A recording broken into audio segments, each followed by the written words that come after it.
we have that the Mongol under the Genghis Khan or Genghis Khan, we are going to call that. So Mongols, so invaded from the what is that Transoxiana, okay, Transoxiana.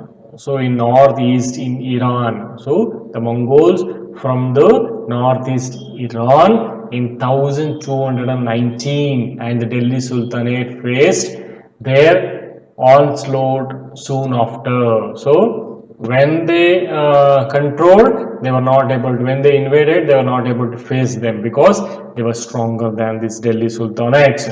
So Mongols attacks on the Delhi Sultanates increased during the reign of Alauddin Khilji and early Muhammad Tughlaq rule. So before the early Alauddin Khilji period, it was more, but when it is Muhammad bin Tughlaq enter, by the time it was reduced. So before he come to the reign, it was controlled.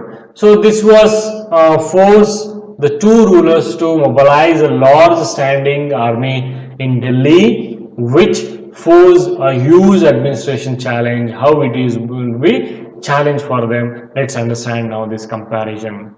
So now Alauddin Khilji and Muhammad bin Tughlaq. So Delhi was attacked twice in 1299 and or 1300, and another time, that is 1302 to 1303. So in these two periods, the two times attacks during the reign of who? Alauddin Khilji. As a defensive measure, Alauddin Khilji raised a large standing army. So he kept a large standing army there. Okay, you understood now why he is going to capture the elephant, horses, and the slaves, everyone there. So to control this one. Okay, that one. And what about the Muhammad bin Tughlaq? The Sultan was attacked.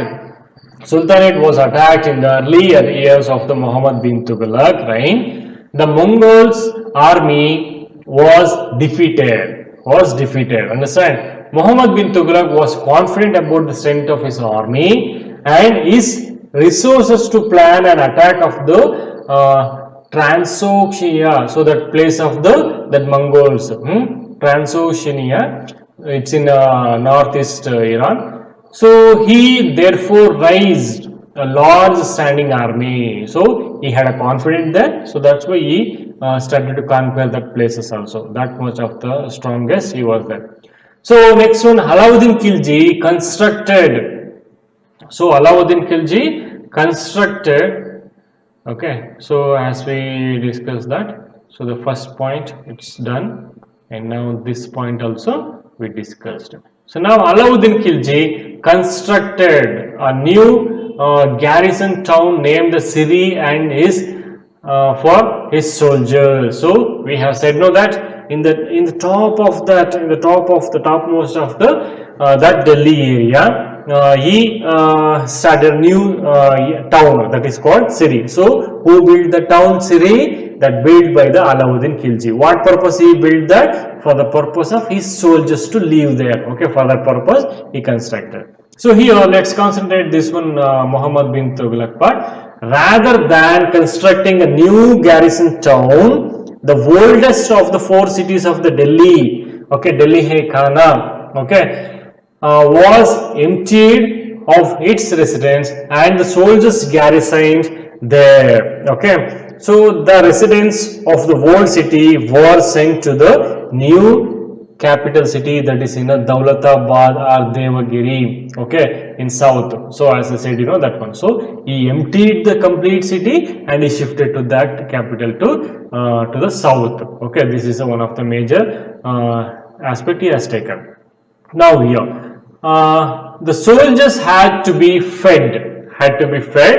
This was done through the produce collection of the taxes from the lands between the Ganga and Yamuna. The tax was fixed for 50% of the peasants' yield. Whatever they grow, 50% they wanted to collect. So next one, produce from the same area was collected as the tax of the feed the army. So in that particular area they are going to collect that. But to meet the expansion of the maintaining a large number of soldiers of Sultan levied addition taxes. Okay, this coincident the famine in that area, so that it was not able to pay the taxes. So that is one of the thing. So next, the soldiers had to be paid. Alauddin had to be paid. What they wanted to pay? Alauddin chose to pay his soldiers' salary in a cash rather than iktas. Okay, so rather than iktas, he need to pay for the soldiers. The soldiers would buy their supplies for the merchants in Delhi, and it was thus feared that merchants would raise their price. They could raise their price because they can get the more money. To stop this, Alauddin controlled the price of gold in Delhi. To control the price of gold in Delhi, prices were carefully surveyed by the officers, and merchants who did not sell at the prescribed rate was punished. So who is not going to sell for the particular prescribed amount? Say for example they want to sell the 1 kg of rice for the 40 rupees, means they need to sell it for that. If they are not able to raise it or decreases, okay, this is what they need to do that in Alauddin Khilji period. Yes, Muhammad bin Tughlaq period also paid his soldiers cash salary, but instead of controlling prices, he used a token currency. What is that? Token currency, somewhat like the present day paper currency. Now we are using a paper currency, the same thing only he started to use them. But out of the chief metal, not gold and silver, but it is by the chief metal. It is low quality of metal, okay, like a bronze, copper, like that. So people in the 14th century did not trust these coins. They were very smart. Why? They saved their gold and silver coins and paid all their taxes to the state with the token currency. So value, let's compare that. Gold and silver, it's a more value. Still now it's a value only. But what about that other bronze or the copper? They are leased.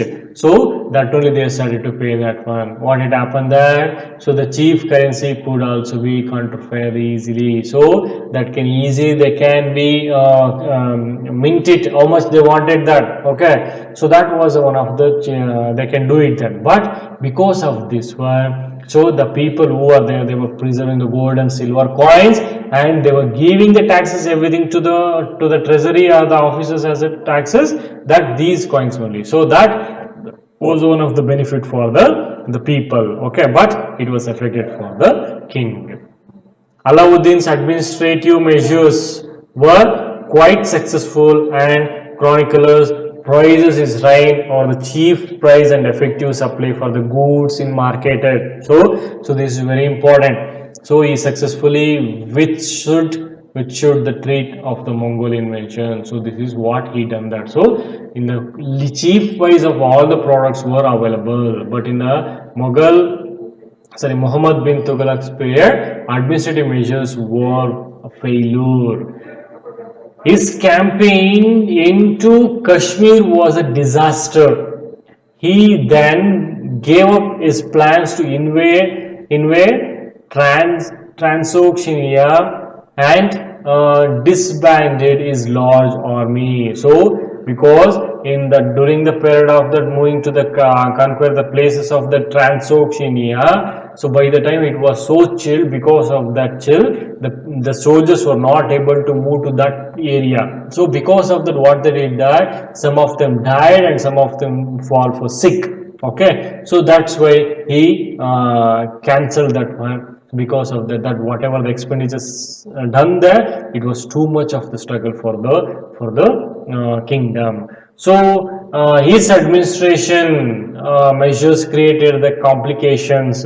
So the shifting of the people to Daulatabad was resented. So whatever he shifted to Daulatabad, know that to avoid the Mongols invasion. So now again he is shifting to the that people complete who are the living in Dawlatgiri, those Dawlatabad, those everybody should come to this area, including the people. So this was one of the greatest loss.